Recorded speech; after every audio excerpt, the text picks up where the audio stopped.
Estamos ao vivo neste momento. Sejam bem-vindos ao Pauta ao Vivo, aqui na JuSiap.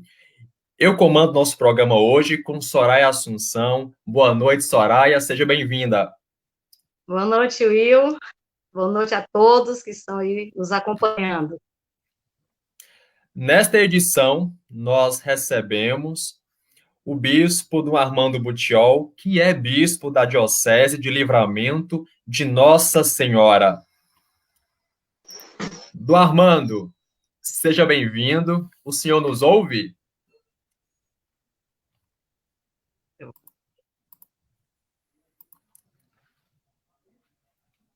Dom Armando, o senhor nos ouve? Estamos tentando nos conectar com o bispo Dom Armando Butiol, que hoje participa do Pauta ao vivo aqui conosco.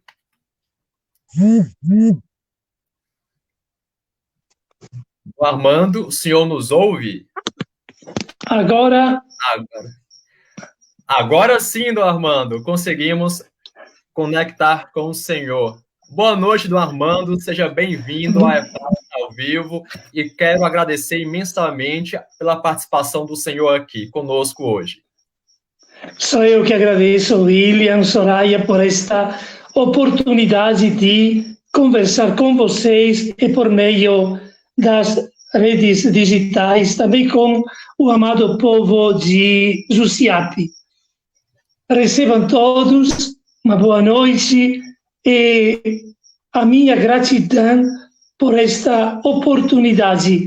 O vírus impediu encontros pessoais ao vivo, mas graças a Deus a tecnologia avançada do povo que sabe manusear redes sociais nos permite ao menos de mostrar a cara assim. Estou aqui à disposição. Dom Armando, hoje nós iremos falar sobre humanidade, fé e pandemia do novo coronavírus, não é mesmo? E a minha primeira pergunta para o senhor, Dom Armando, é a seguinte: a comunidade científica ainda não descobriu a cura ou alguma vacina para a Covid-19. E o confinamento social tem se mostrado o método mais eficiente contra o vírus.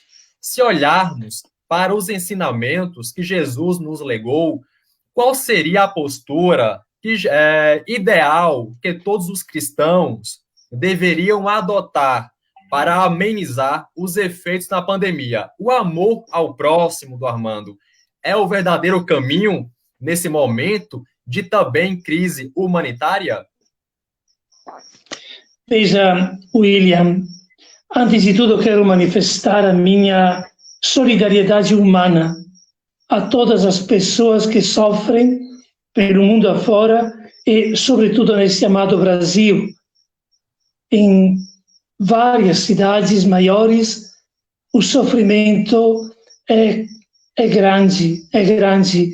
Eu tantas vezes fico mesmo chorando com as pessoas que choram a perca de seus entes queridos. Participo e partilho como posso com a minha humanidade ao sofrimento, à fadiga, à luta e à labuta de tantos pessoal sanitário que, de uma forma maravilhosa, está dando o melhor de si, às vezes com instrumentos limitados para defender a vida. A humanidade deve mesmo reconhecer a coragem e o heroísmo de tantas pessoas. Quanto à palavra de Deus, diante disso, que ainda não tem, esperamos chegue rápido, uma vacina para enfrentar esta epidemia. Vejam, a palavra de Deus não é um livro de receitas. Jesus mesmo não deu receitas para enfrentar todos os problemas, mas nós, como seres humanos, temos aquelas que são as duas dimensões fundamentais, que nem sempre assumimos, mas que sempre deveríamos assumir. É a liberdade e a responsabilidade. Diante da história, cada um de nós tem estas duas dimensões. Eu sou chamado, a partir da minha racionalidade, da minha consciência, do meu pensamento, escolher com liberdade e responsabilidade o que é melhor. Quando eu abro a Bíblia é um livro 1000 anos de história, com culturas diferentes. Portanto, não podemos ler a Bíblia ao pé da letra, porque tem coisas na Bíblia que não combinam com a nossa cultura de hoje. Ninguém aceita o apedrejamento de uma mulher porque traiu o marido. Não é para justificar, mas ninguém discrimina a mulher, ou não deveria.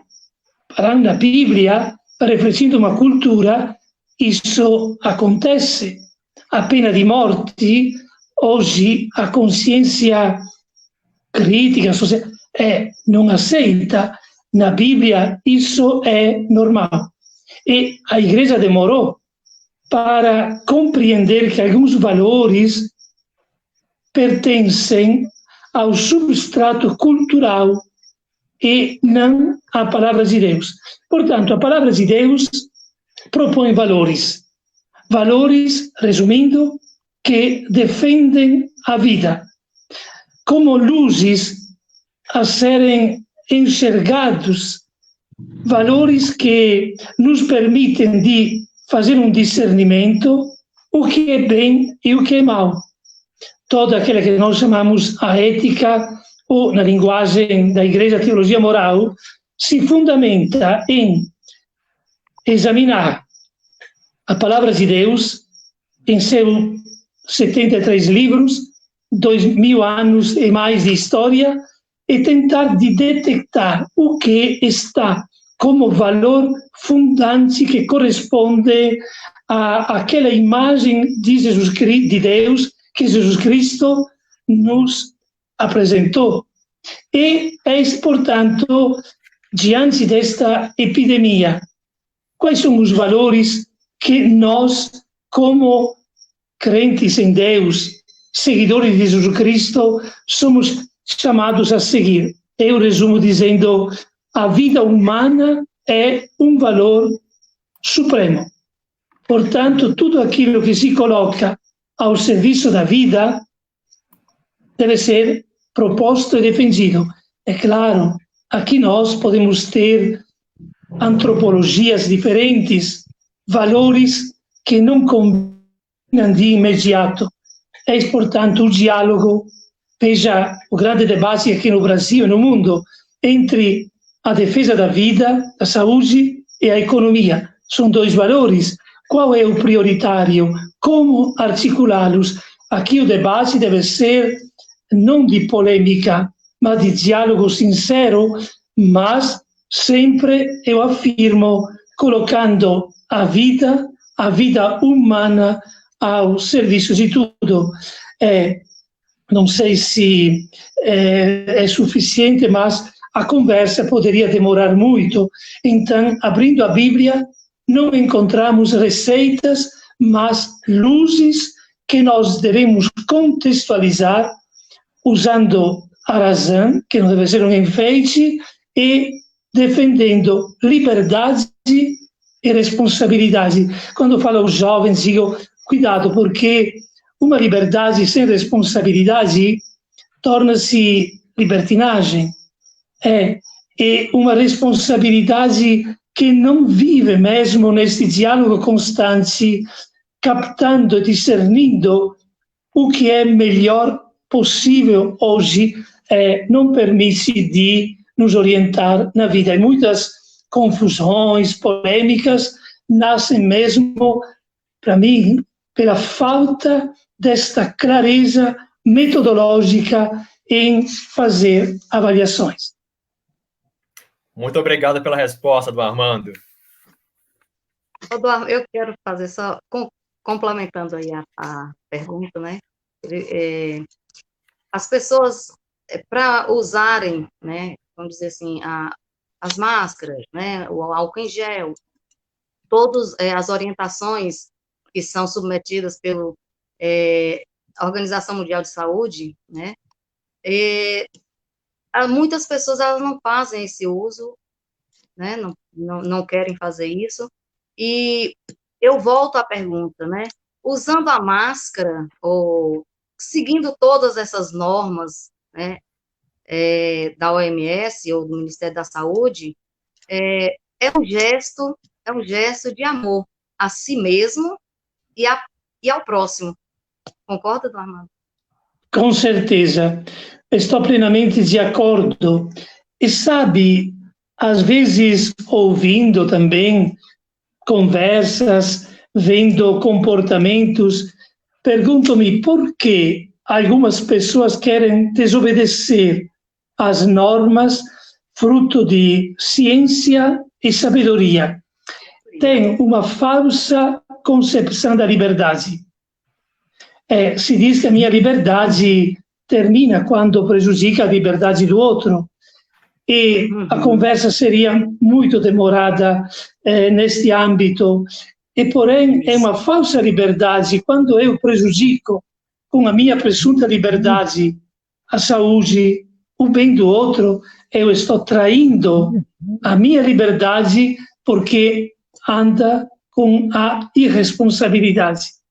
Então, eu insisto, claro, quem tem autoridade deve ter um embasamento científico, um diálogo com as várias lideranças sociais e não impor autoritariamente as coisas. Deve ter um embasamento racional, científico, documentado e explicar também aos cidadãos as motivações. Isto é, de tratar as pessoas como inteligentes, responsáveis e adultas, mas quando a norma, a decisão ficou clara e decidida pela autoridade, eu não posso mais agir de minha cabeça também se isso momentaneamente pode prejudicar ou limitar a minha ação, a minha atividade.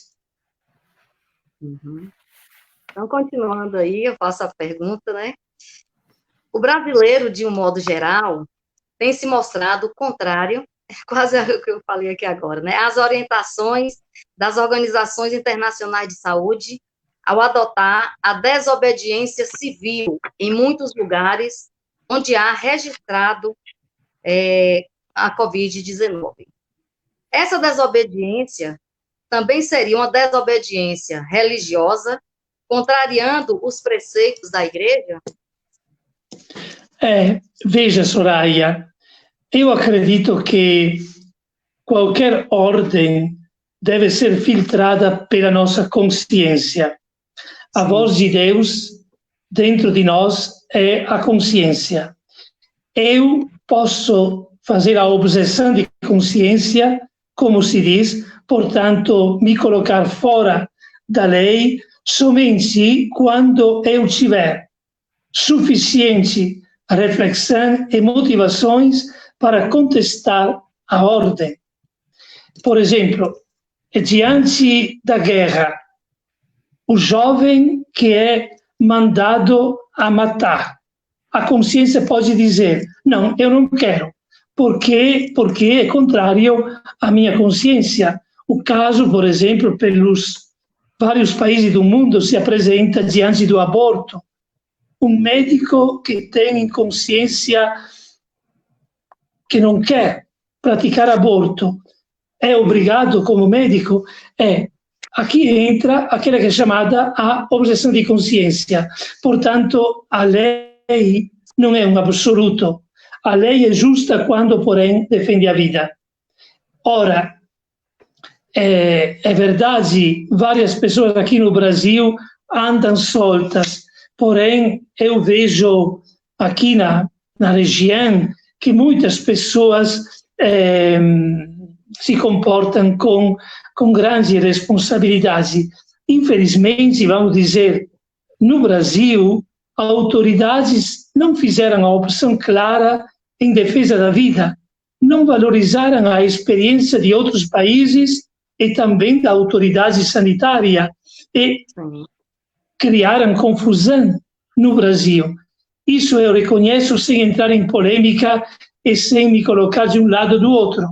Claro, com certeza a economia é um elemento importante, mas aqui um debate respeitoso, não autoritário, mas fundamentado, pode orientar de uma maneira mais séria e construtiva o que é o melhor, a partir mesmo da prioridade na defesa da vida, defender a economia, claro, mas vejam, aqui deixem que eu acrescente mais uma observação. A economia está a serviço de quem? No Brasil temos, chuto um número, 40 milhões de pobres, de pessoas que vivem à míngua, nas favelas, que não têm um trabalho fixo e seguro, com carteira assinada. Portanto, quem se preocupou até agora de uma economia ao serviço de todos? Veja, não é só no Brasil, é no mundo inteiro. E poderíamos continuar denunciando as injustiças, etc. Não?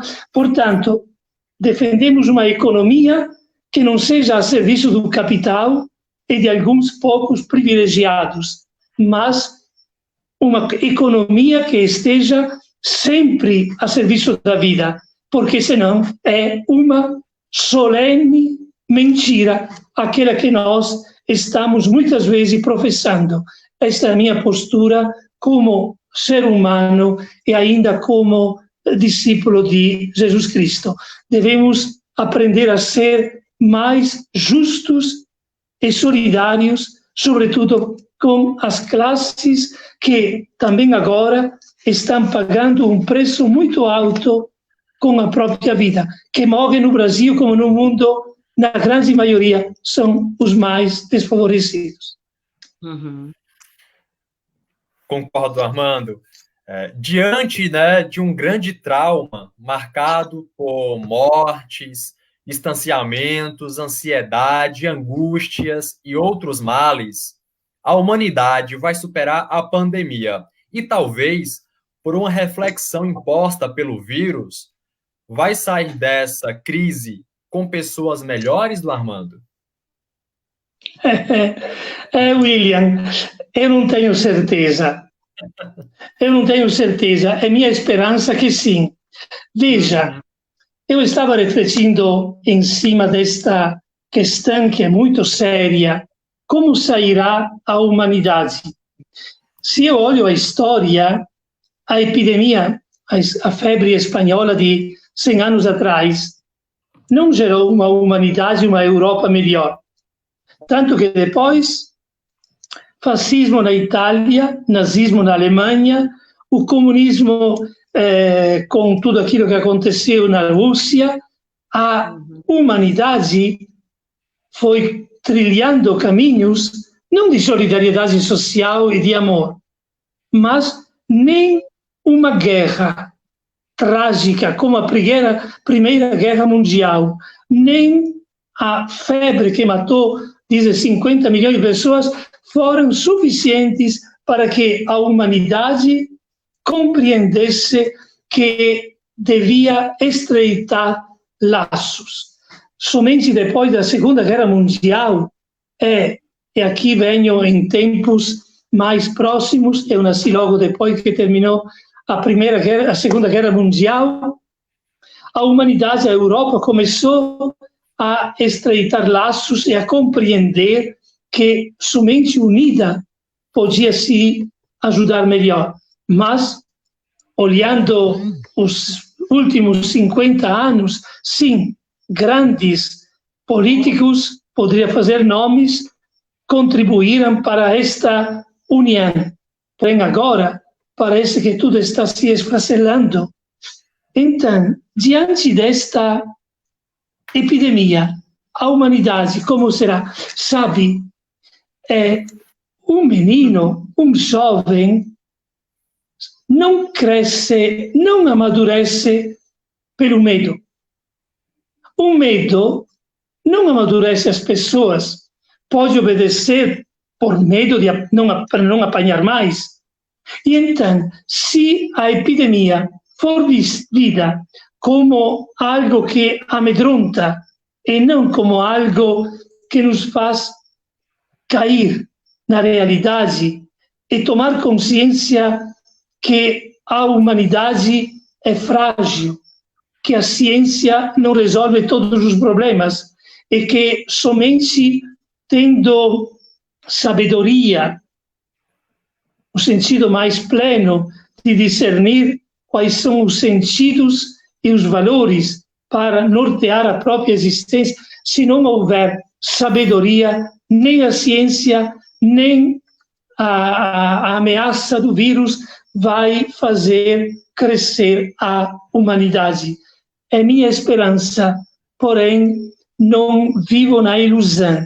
Colaboro com todas as minhas possibilidades, com todas as oportunidades, também neste momento, para dizer a quem está me escutando: sejamos mais sábios, humildes, fraternos, solidários uns com os outros, porque ninguém salva-se a si mesmo. Então, esta é um pouco a leitura de tipo sapiencial que eu faço deste momento da pandemia.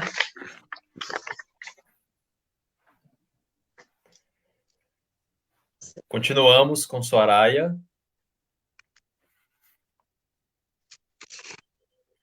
Há quem promova o pensamento de que, se for para ser contaminado, é porque Deus quis. Isso eu ouvi até de algumas pessoas aqui, de quem eu até conversei, né? Não tem nada não, vai acontecer porque Deus quis, que Deus está planejando isso para mim, para fulano, para exatamente isso, né? E estão rejeitando orientações das autoridades sanitárias, inclusive da OMS, não adotando o uso da máscara e o confinamento social. Deus realmente oferece aos seus filhos o risco de morte? Sabe, Soraya, quem falar assim, diga que é uma blasfêmia, que é um pecado, Concordo. que com certeza significa não conhecer o rosto de Deus. É sinal, não quero julgar as pessoas, mas sinal de estupidez mental, de banalização da vida e de uma ideologia, não de uma fé que inspira essas pessoas.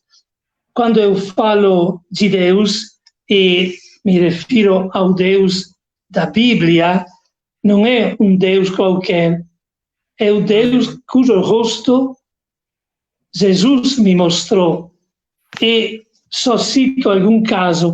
Bom, antes, sabe, tem na Bíblia, no Antigo Testamento, um livro formidável, belíssimo, muito atual, é o livro de Jó.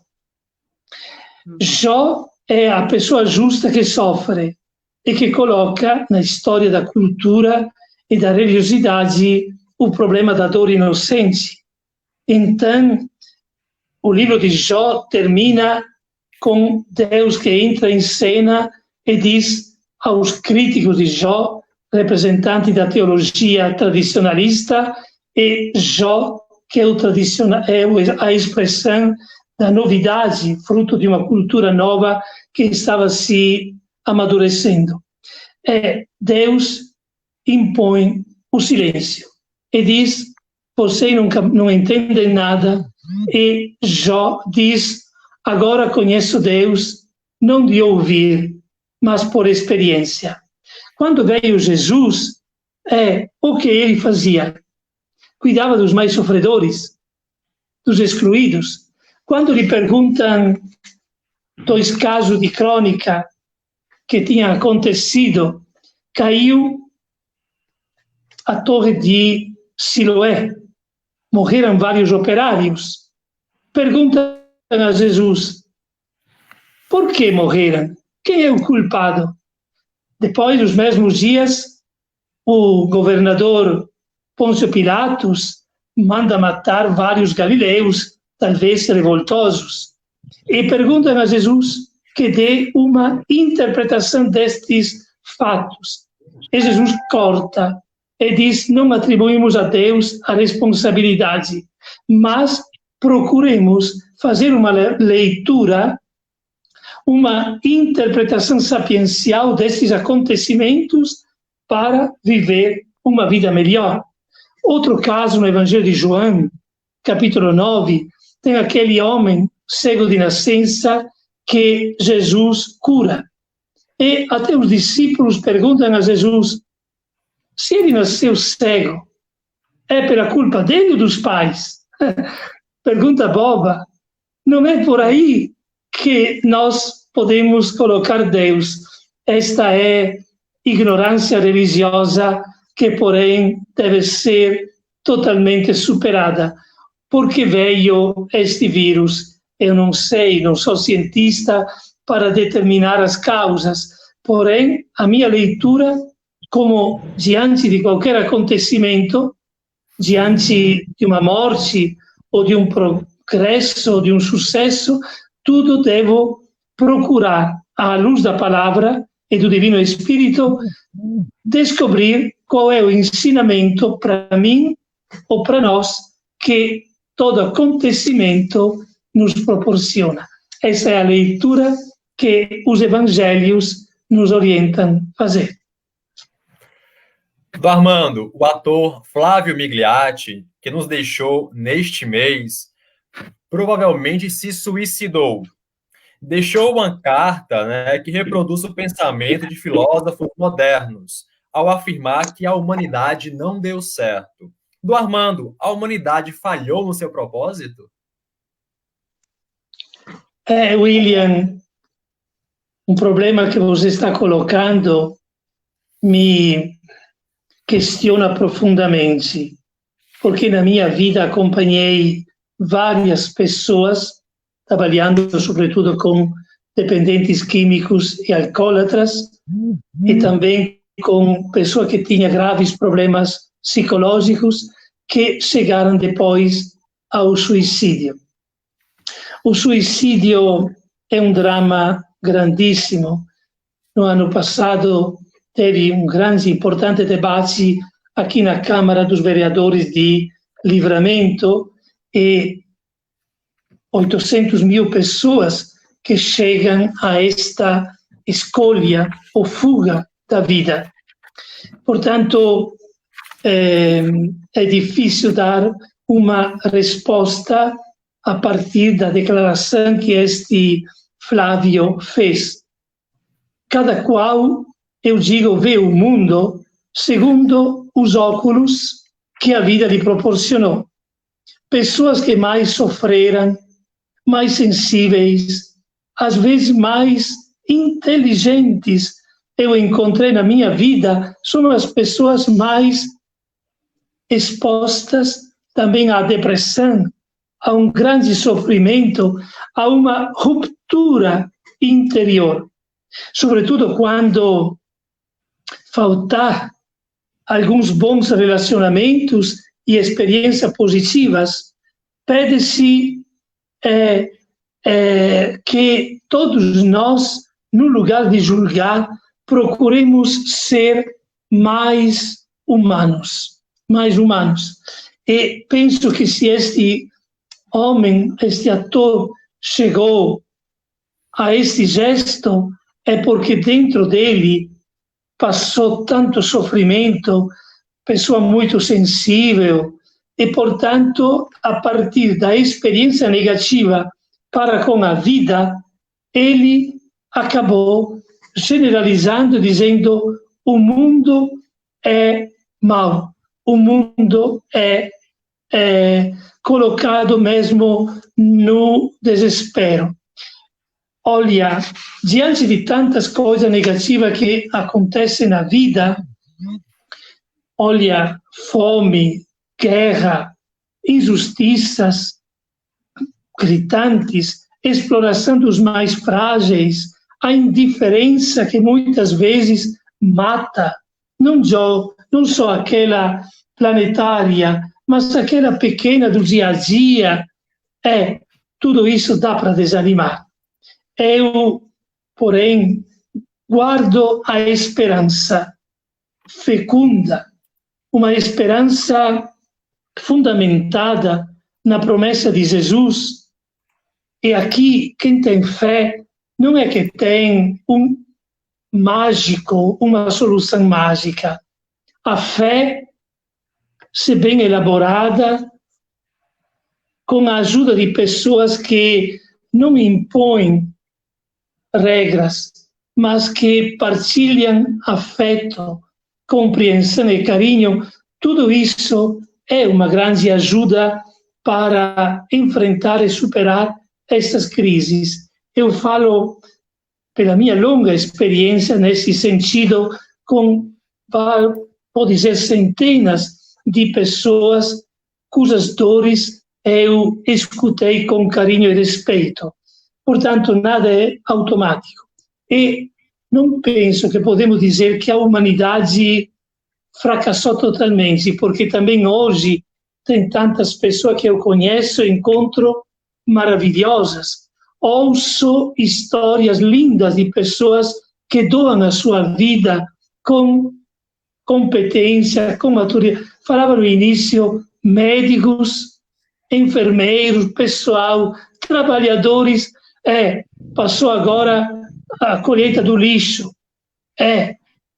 Esses aqui estão fazendo, esses homens, um grande serviço social. E quantas pessoas, sem tocar a trombeta, diante de si, fazem o bem, educam os filhos, labuta do dia a dia, e na roça, e na fábrica, e no escritório, e na escola, e no hospital. Portanto, eu acredito que quem declara que o mundo fracassou é porque as feridas interiores foram a causa de uma perca do sabor diante da vida. Com isso, não exalto o mundo em que vivemos. Aos jovens, eu digo sempre, eu espero que o século XXI seja melhor do que o século XX. Confesso que nesses 20 anos não vi ainda muita melhora. E aos jovens digo, quando encontro também nas escolas, eu tinha muitos sonhos na minha juventude, muitos não se realizaram. Na minha vida pessoal, procurei fazer a minha parte, porém, jovens, entrego a vocês o sonho de uma humanidade melhor, sem fome, sem guerra, mais solidária, mais humana, mais justa. Esta é a minha única esperança. E como cristã, digo, chegará o dia em que Jesus, quando e como ninguém sabe, diz o apóstolo Paulo, entregará o mundo ao Pai, redimido e salvo. Porém, nós somos chamados, cada um em seu pequeno espaço, a colaborar para construirmos uma humanidade melhor. Soraya, com você agora. Eu fico tão assim, concentrada que o Armando está falando, e às vezes eu queria até fazer alguns interferências. Não, já contemplou o que eu quis, né? O que eu queria ouvir, já contemplou, então vamos seguir. Nós percebemos que em cada município tem reagido de forma distinta às imposições da pandemia. Livramento é uma cidade que se tem respeitado o que preconiza as autoridades da saúde no combate ao coronavírus? Sabe, Soraya, eu há 2 meses que estou ficando em casa e não tenho senão informações indiretas por meio do celular, etc. Não? Parece-me que tem certo número de pessoas que ainda parece que não caiu a ficha, que não compreenderam a perigosidade deste vírus e a fragilidade que nós que vivemos no interior aqui,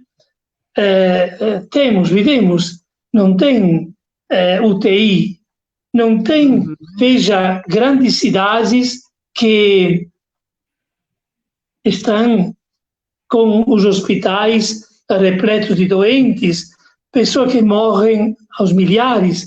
Portanto, eu acredito que é importante que todos tomem consciência que não podemos brincar com este inimigo invisível e real.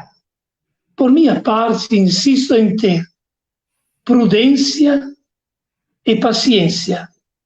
Prudência, mesmo respeitando essas normas que a autoridade sanitária está passando, e paciência, aceitando também, eu primeiro, as limitações destes dias como um momento para desenvolver aspectos, dimensões de vivência familiar, de cultura, de outra maneira de comunicar, mas com muita prudência e paciência. Como primeiro responsável pela Igreja Católica da Diocese, ainda eu disse aos padres, não vamos abrir as portas da igreja. Também se alguém anda insistindo. Por minha parte, sigo a orientação da total calma e prudência para não ser causa, também se indireta, de eventuais sofrimentos. É melhor um exagero na disciplina agora do que um amanhã derramar lágrimas pela imprudência. Esta mensagem eu afirmo, acompanho bastante também aquilo que aconteceu na Europa, na minha terra de origem, na Itália, e vejo que governadores,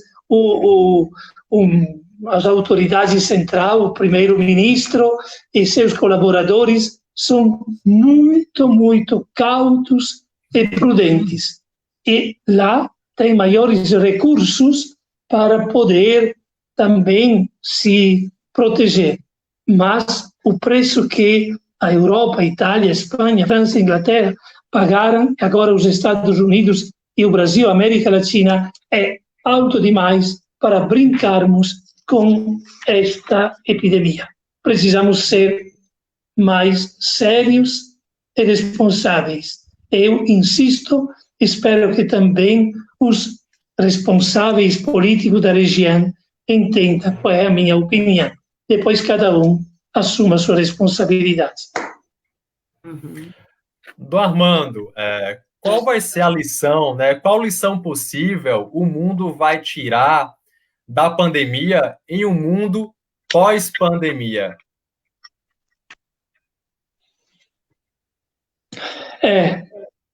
É difícil fazer pronósticos. É difícil dizer o que será. Os cenários que contemplo no mundo, lendo bastante jornais, ouvindo tantas pessoas, eu acredito que, com certeza, estamos já começando a entrar numa época de maior sofrimento, também de maior pobreza, de, portanto, menores seguranças sociais.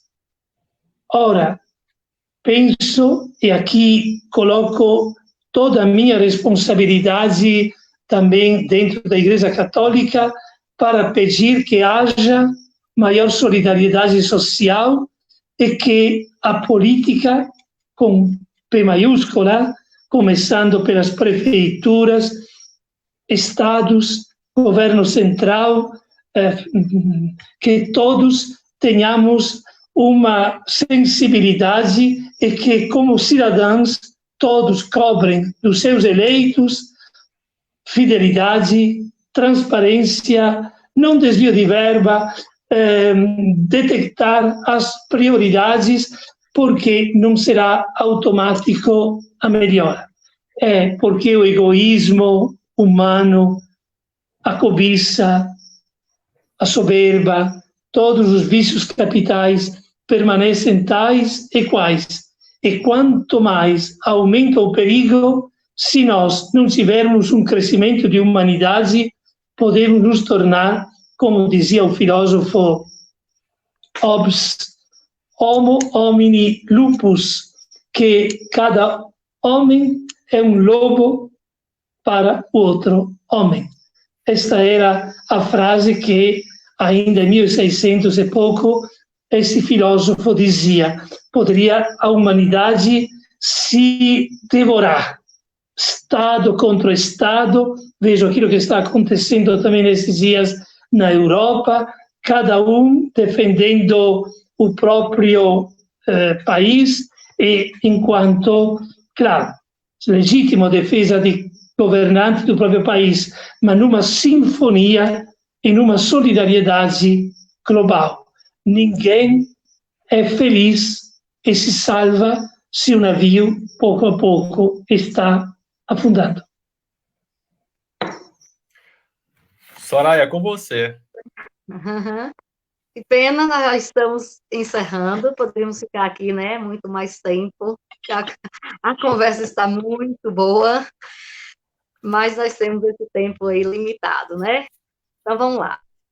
Maio encerra o mês mariano, quando os cristãos professam sua devoção a Maria.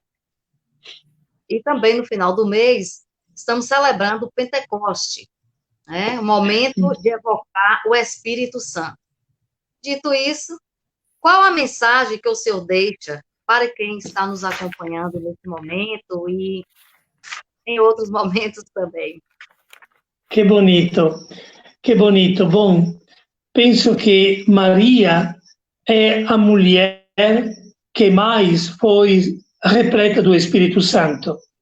A Bíblia fala que Maria foi fecundada, que o filho gerado nela não é por uma semente humana, mas é de Deus. É o Espírito que envolve e transforma Maria.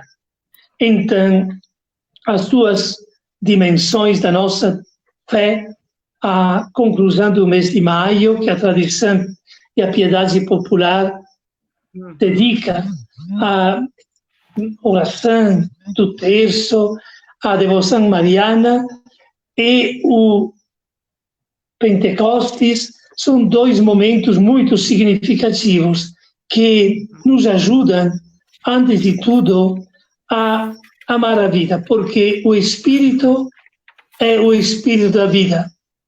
Quando Deus cria o mundo, o Espírito pairava sobre o universo. Bonita esta expressão do início do Gênesis. E o Espírito acompanha também toda a vida de Jesus. Maria é repleta, como disse, do Espírito Santo, é o templo do Espírito Santo que nela vive. Então, eu digo a todos os cristãos, aos católicos que têm uma devoção especial para com Maria, a mãe de Jesus, que, olhando para ela, aprendamos a amar a vida, a nos inspirarmos no discernimento constante no Espírito. O Espírito, porém, não fala segundo os nossos caprichos. Eu uso uma palavra que Papa Francisco usa com insistência.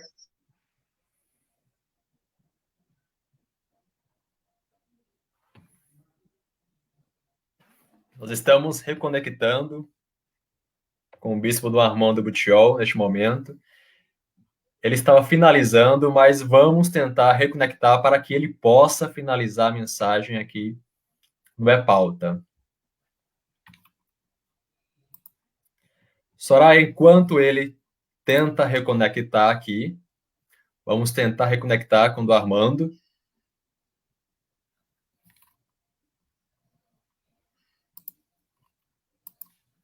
Que pena, né, do Armando perder a conexão, mas vamos tentar reconectar agora com o do Armando.